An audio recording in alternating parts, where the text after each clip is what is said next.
pergunta a ele, logo de início. Lembra? Ele me respondeu paulatinamente, no meio da conversa, e me respondeu ao término da conversa, a todos nós, né? O que é ser juiz de si mesmo? Você viu a finesse dele, a delicadeza dele, dizer calma que você vai entender o que é ser juiz de si mesmo no percurso. Então, assim, ele falou da felicidade como algo primordial para a gente poder ter como meta, né? Porque ser feliz é uma meta de todo mundo. A gente não nasceu aqui para ser um desgraçado e viver dentro de uma condição. Nós somos filhos de Deus e Deus quer o melhor para nós, né? E o senhor, dentro da magistratura, como juiz, tem esse olhar de compaixão em situações as mais diversas, de estar lidando com pessoas que estão ali com erro de conduta, esse, aquilo, outro, de olhar como um ser humano que ele pode ser resgatado? Olha, Emerson, essa questão, essa pergunta sua aí, eu estou acabando de responder. Eu fui juiz do júri, fui juiz, bati todos os recordes de Itabuna em termos de tribunal do júri, com mais de 200 julgamentos. Fiz várias inovações aqui, fazer júri nos bairros, fiz júri em Ferradas, na Califórnia, no Sarinha, bairro Lomanto. Na área da infância, fizemos vários projetos aqui. Na área civil também trabalhei muito. Mas se você me perguntar, Marcos, onde foi que você se realizou como juiz? Aí eu não vou ter dúvidas em responder. Foi como juiz da infância, onde eu vi os melhores resultados. Onde, tanto é que foi através da vara da infância que eu escrevi 5 livros jurídicos. 4 da infância e um da área criminal. Eu tenho umas 2 histórias, né, que aquilo que eu falei do juiz procurar ser instrumento de realização da justiça humana. Quando eu era juiz em Itabuna, eu normalmente fazia as audiências envolvendo interesses de crianças vítimas de violência, abandonadas e tal, no SOS Canto da Criança, que ficava no bairro da Califórnia. Eu acho que você conheceu. Sim, sim. Aí a gente ia para lá, chegava às 9 horas, saía às vezes à noite, e ali ia o juiz, promotor, defensor público, servidores, para estudar a situação de cada mulher. Porque quem trabalha na vara da infância, seja juiz, seja promotor, defensor, tem que trabalhar com o tempo. O tempo da criança e do adolescente não é o mesmo do adulto. Nesse sentido, o tempo de compreensão, de memória, e de decisão. De estrutura da tem pessoa. Que decidir rápido. Sim, nesse sentido. Porque assim, a infância, você tem ali até os 12 anos. A adolescência de 12 até 18 anos. Então a adolescência, principalmente, ela passa na vida de uma pessoa como um relâmpago. Mas é uma das fases mais importantes do ser humano. Você fala nesse sentido, de resolver ali para que se crie uma condição de um ser humano melhor. Exato. Nessa Porque fase. assim, quando uma criança entra num abrigo, o juiz tem várias opções. Primeiro, verificar se há a possibilidade dela ser reintegrada no núcleo familiar de onde foi retirada. Se não for possível, colocar ela na família extensiva. E no final, se não der certo, destituir os pais biológicos do poder familiar e colocar essa criança para adoção. Então é isso que a gente resolvia lá no orfanato. Ou volta para a família de origem, digamos, a falta do pai não foi tão grave assim, tem condições de restabelecer os laços, ou então essa criança vai para adoção. E eu aprendi com um juiz fluminense, lá do Rio de Janeiro, Alírio Cavalieri, foi um dos grandes juízes da área da infância do Brasil, e eu tive o privilégio de privar da amizade dele. Participei de vários eventos, ele me convidou como palestrante no Rio de Janeiro, algumas vezes eu participei, até de colóquios internacionais. Ele me disse uma coisa: Marcos, nunca se esqueça que debaixo de um papel tem uma vida humana. Nunca se esqueça disso. E assim eu procurei me pautar, né, como magistrado.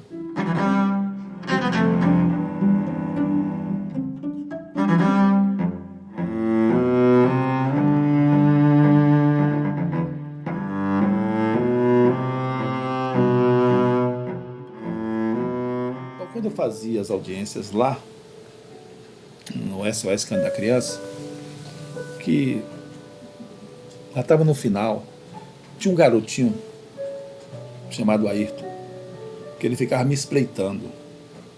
E ele veio de um lugarzinho perto aqui, Tremendal, já com 7 anos. Já uma idade difícil para se adotar. Sim. E ele tinha diabetes, tomava insulina.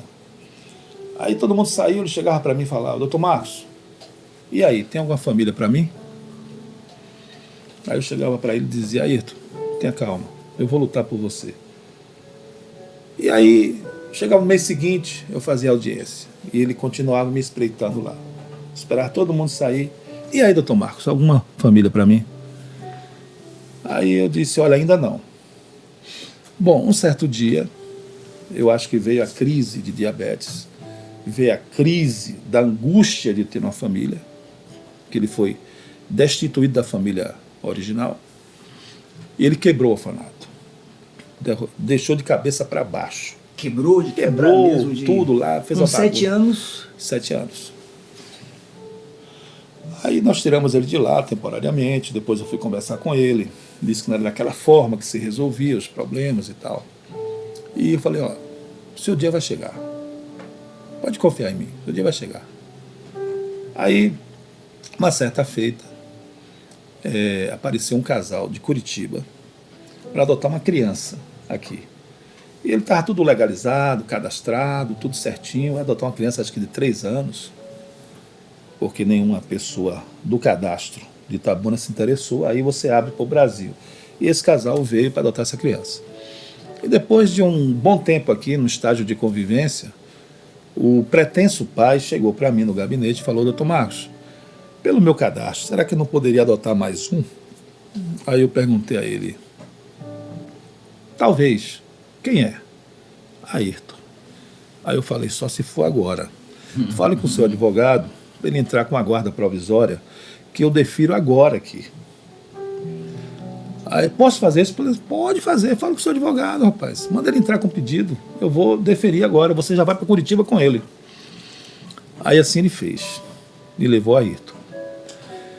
Aí depois de uns 4 meses, teve uma audiência, a Ayrton veio já todo gordinho, bonitinho, as feições toda modificada, me abraçou e tal. Aí concluímos o processo de adoção. Concluímos o processo e depois de uns 6 meses, o pai veio de Curitiba pegar certidões, né, de nascimento, porque com a adoção, aquela certidão anterior é cancelada e nasce uma outra sem nenhuma origem, sem nenhuma observação sobre a origem do ato, uma certidão como outra qualquer. E veio pegar a certidão dos dois que ele adotou, né, ele e a esposa. Aí ele chegou no meu gabinete, chegou: doutor Marcos, eu trouxe aqui uma carta de Ayrton para o senhor. Ah, tá bom, então. Botei aqui, não li na hora, mesmo porque eu estava envolvido com outras coisas. Cheguei em casa com calma, peguei e comecei a ler aquela carta. E a carta dizia mais ou menos assim: olá, doutor Marcos, aqui é o Ayrton, lembra de mim? Quero dizer ao senhor que eu estou numa família maravilhosa. Pela manhã estudo no colégio tal, não me recordo o nome que ele falou, e à tarde jogo futebol no Coxa. O Coxa é apelido do Curitiba. E estou te escrevendo para lhe agradecer e dizer para o senhor que quando eu crescer, também quero ser juiz como você, para ajudar as crianças pobres. Coisa linda, né? Então, assim, isso foi uma coisa que me marcou muito, entendeu? Tem muitas histórias assim. O senhor percebe que foi um instrumento e um anjo numa situação dessa. Exatamente. E pôde cumprir a sua missão. Exatamente. Nesse sentido. Então, assim, eu tenho muitas histórias assim, né? Já tem algum desses aí adulto que você ainda tem contato? Tem. Por exemplo, eu tinha um projeto aqui, tá bom? Já está encerrando o tempo, mas a gente já está concluindo aqui então, a conversa. Então, vamos lá. Essa agora vou ser rápido. Eu tinha um projeto na infância chamado de Adote a Esperança, né? E eu dava a condição dos casais que estavam cadastrados de ficar com a criança em períodos especiais como Semana Santa, Réveillon, levava para casa, sem nenhum compromisso. Não está ali para adotar, nada disso, sem nenhum compromisso. E aí, uma dessas pessoas que participou do programa levou uma criança negra, Amanda, muito bonita, por sinal, com 4 anos de idade. E aí levou para casa, mas não adotou, ficou como guarda. Só que a guarda pode ser revogada a qualquer tempo. Depois de 5 anos, essa mulher achou de devolver essa criança. A criança já estava com 9 anos de idade. Aí nós tentamos demovê-la da ideia, a psicóloga conversou, depois eu vi que não dava mais jeito, que ela estava decidida a devolver essa criança. Aí eu falei, não, tranquilo, não vamos mais discutir isso, ela quer devolver, vamos revogar a guarda. E uma sexta-feira à tarde, final de semana, né, a gente doido para tomar uma cervejinha, ela chegou na vara da infância com a criança de um lado e os pertences dela do outro. E olhando para o juiz, para mim. Aí chegou, doutor, estou entregando. Tá. Ela virou e nem se despediu da menina.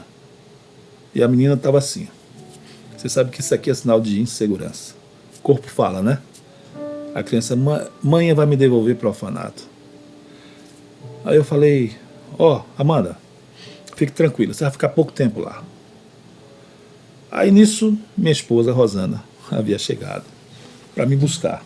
Quando ela viu a história, ela falou, essa criança aí não vai para o orfanato, não. Essa criança vai lá para casa. Depois a gente vê o que é que vai fazer. Mas ela não tem condição de ir para o orfanato. Nessa situação aí. Aí levamos para casa. Eu já tinha a Franciele, né, que eu adotei, e tinha mais ou menos a idade dela. E aí saímos, fomos para Ilhéus, praia, né? Quando chegou no domingo, comprou uma boneca para ela e tal. Ela ficou brincando com a minha filha, a Franciele. E lá para as tantas, ela chegou para a Franciele e disse assim, Franci, será que seu pai não quer me adotar? Aí Franci, com medo de perder o espaço dela, e ela um pouco espirituosa, né? Chegou e disse assim, Amanda, não pode. Só pode um por família.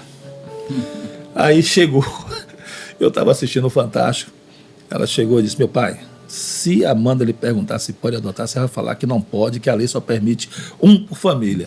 Eu falei, onde é que está essa lei aí? Onde é que está escrito isso aí? Que eu não conheço, né? Aí chegou a segunda-feira, eu tive que entregar a Amanda no orfanato, não teve jeito.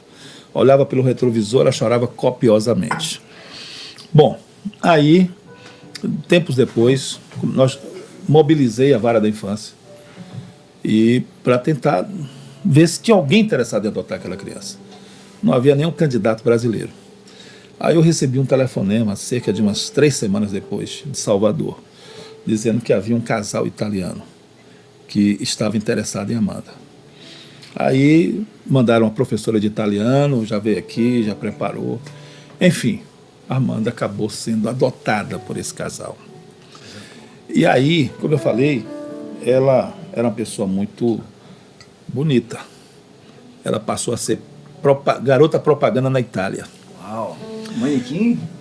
Manequim na Itália. Aí depois disso, eu fui para a Itália em 2019, passear. Eu fui para Roma, fui para Florença e Veneza, né? E aí, Franciele conseguiu se comunicar com a Amanda. A Amanda já com 20 e poucos anos, né? Quase 30. Uns 27 mais ou menos. Aí, quando falou com ela, meu pai está indo para ir. Meu pai está na Itália, ele está indo com minha mãe e tal. Aí ela entrou em contato comigo, que queria encontrar comigo, que queria falar comigo. Aí a gente marcou, eu acho que foi em Roma, mas teve um problema lá de transporte, que ela não conseguiu. E eu descobri que ela trabalhava num documentário de Roma Antiga. Ela estava trabalhando num documentário de Roma Antiga, estava toda bem estabilizada e feliz. Aí a gente não se encontrou. Infelizmente não deu pra gente se Mas hoje encontrar. na internet vocês não têm... Mas assim, mas aí depois eu soube da vida dela, mora bem, mora em apartamento, trabalha. Você acaba na se envolvendo Itália. emocionalmente, né? Com esses causos, essas histórias de pessoas sim, que você, né? sim, isso aí. Tem que ter uma Eu falei assim, poxa, valeu a pena, né? Tirar uma criança de uma situação de vulnerabilidade, sem grandes perspectivas na vida e colocar numa família, né? Mesmo internacional, porque o amor não tem fronteira, meu amigo, né? Em qualquer lugar. Então, assim, foi a vara a vara da infância que me realizou como magistrado. É uma missão, né? E você vê isso como algo que você